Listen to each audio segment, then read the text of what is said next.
Bonjour à tous. Au sein du département génie électrique de Polytech Clermont, les élèves ingénieurs sont amenés à développer un projet de près de 400 heures entre la quatrième et la cinquième année. Notre projet se nomme Paper fait du labyrinthe à billes.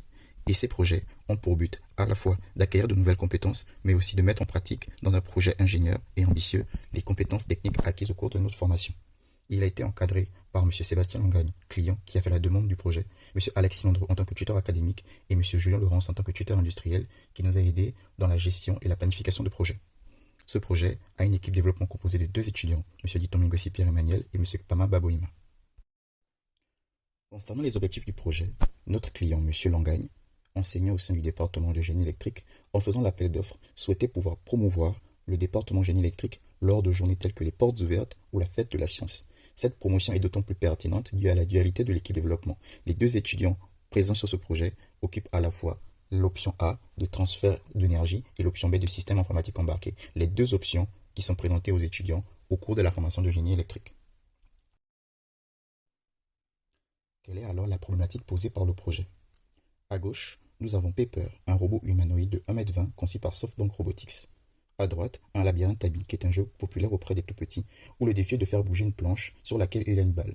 L'objectif étant donc de faire passer la balle en évitant à la fois les trous et les murs pour qu'elle puisse atteindre un point de sortie. Et ainsi donc, notre projet est d'amener Pepper à jouer à la manière d'un enfant à ce jeu.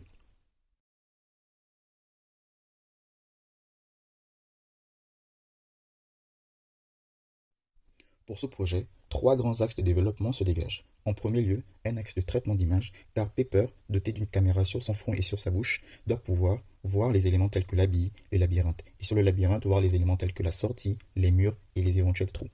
Après avoir vu les éléments, il doit pouvoir planifier les mouvements à effectuer. À partir de ces données, donc, envoyer les bonnes commandes au bras du robot. Et du coup, en envoyant les bonnes commandes au bras du robot, la commande robotique doit pouvoir permettre à Pepper, à la manière d'un humain, d'effectuer les bons mouvements pour bouger la bille jusqu'à la sortie sans que la bille ne tombe. Les ressources mises à notre disposition sont le robot Pepper, différents labyrinthes avec une bille, ici une bille de ping-pong avec un diamètre de 40 mm, un ordinateur de bureau avec Ubuntu 18 installé, aussi avec l'outil de développement ROS utile pour les problèmes de robotique et le langage de programmation Python.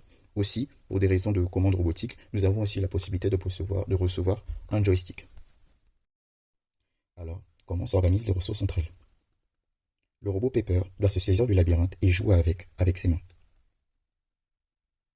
Les commandes envoyées par ses mains sont faites via un ordinateur de bureau qui possède Ubuntu 18, l'outil de développement ROS et les codes de programmation sont écrits en Python.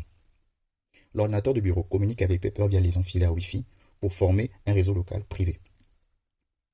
Les différentes commandes robotiques sur le bras ne le sont que grâce au traitement d'image, qui consiste à la réception du retour caméra et au traitement de ces derniers via un algorithme. Après le travail de l'algorithme, nous avons donc la position de la balle, la position future de la balle, et via une trame de messages, elle est renvoyée à l'ordinateur de bureau qui, dans une boucle fermée, pourra enfin envoyer les futures commandes robotiques sur les bras. Pour réaliser le projet, notre client et nous avons convenu d'un cahier des charges qui répondrait à ses attentes. En premier lieu, il souhaite donc résoudre le labyrinthe sous certaines contraintes, sans que la bille ne tombe, que la résolution ne commente qu'au moment où la bille est posée sur le sol du labyrinthe et la démonstration ne prendra fin que lorsque la bille sera arrivée vers la sortie. Le livrable attendu est une démonstration vidéo du Pepper qui joue avec le labyrinthe. Aussi, pour aller plus loin dans cette résolution, il souhaitait une sorte d'autonomie où Pepper n'a pas à avoir le labyrinthe directement posé dans les mains, mais qu'il aille le chercher lui-même dans une salle et pouvoir le résoudre en se mettant en position neutre. Un autre souhait de notre client était que l'environnement de développement soit ROS, ce qui implique donc que les scripts de développement d'algorithmes et de code soient en Python ou en C++. Un livrable attendu est un paquet ROS avec un fichier launch et un guide d'utilisation pour les futurs développements et démonstrations lors de la fête de la science et de la journée portes ouvertes. Enfin, au-delà du labyrinthe qui nous a été fourni au départ du projet, il a été convenu de créer les plans et de fournir les fichiers STL pour impression 3D d'un labyrinthe modulable qui permettrait d'avoir une infinité de chemins de résolution. Parmi les enjeux du projet, le traitement d'image est l'un des plus importants. Son objectif est de pouvoir récupérer l'image du retour caméra et de pouvoir ensuite calculer le chemin de résolution ou les chemins de résolution entre la bille et la sortie. Que faut-il faire? En premier lieu, il faut redresser l'image, car Pepper, lorsqu'il tient le labyrinthe, ne voit le labyrinthe qu'en biais, et du coup nous souhaitons obtenir une vue de dessus. Ensuite, à partir de l'image redressée, nous souhaitons faire un filtre de couleur pour ne garder que les éléments qui correspondent au sol, au mur, à la bille et à la sortie. Ces éléments sont les pixels de l'image qui correspondent aux éléments que l'on cherche. À partir de là, nous allons marquer le début et la fin de notre chemin en sur donc marquer le centre de la bille et le centre de la sortie. Après quoi, nous souhaitons rogner l'image obtenue car nous ne souhaitons nous intéresser qu'au sol du labyrinthe. Le rognage se fera à partir des coins du labyrinthe. Après quoi, sur notre code, nous interfaçons l'image obtenue rognée sous forme d'une matrice où les murs et les pixels qui les correspondent ont une valeur de 1. Les autres pixels sont codés sous forme de 0. Après quoi, à partir de là, nous pouvons donc calculer le chemin de résolution. Voilà donc le déroulé du traitement d'image. Nous avons donc l'image obtenue par le retour caméra. Nous avons un filtre HSV où l'on détermine les masques des différentes couleurs qui nous intéressent, le bleu pour le sol, le blanc pour les murs, le rouge pour la sortie et le vert pour la balle.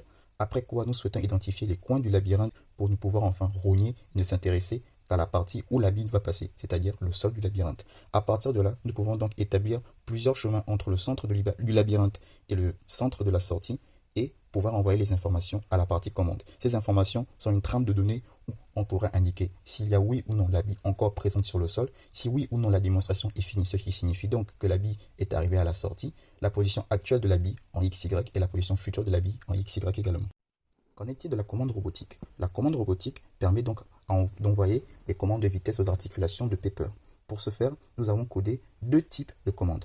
Une commande avec un joystick où le développeur peut commander Pepper à la manière d'un jeu vidéo et un mode automatique où seules les informations envoyées par la partie traitement d'image sont utilisées. Alors, comment cela se passe? Avec le mode joystick, on peut sélectionner l'articulation que l'on souhaite bouger, la tête, l'épaule, les coudes ou les bras, et enfin envoyer les commandes de vitesse pour pouvoir les bouger. En mode automatique, il nous faut recevoir la trame envoyée par la partie traitement d'image, et donc à partir de la trame, lire la position de la bille, et à partir de la position de la bille, et la future position de la bille, sélectionner l'articulation à bouger. Typiquement, pour aller à gauche, il nous faudra donc lever le bras droit et faire baisser le bras gauche. Pour aller à droite, il nous faudra lever le bras gauche et faire baisser le bras droit, par exemple. Ici, nous pouvons voir une démonstration avec joystick de comment commander les bras de Pepper. Là, sur la vidéo de droite, nous savons que nous devons faire un geste vers l'avant et un geste vers la droite. Pour la vidéo de gauche, nous savons que nous devons faire un geste vers l'avant, un geste vers la droite et encore un autre geste vers l'avant. Concernant le labyrinthe modulable, soit de notre client pour pouvoir changer la position des murs et avoir un chemin de résolution différent, grâce aux étudiants de 4 lors de l'exercice de sous-traitance, nous avons pu avoir les plans de ce labyrinthe.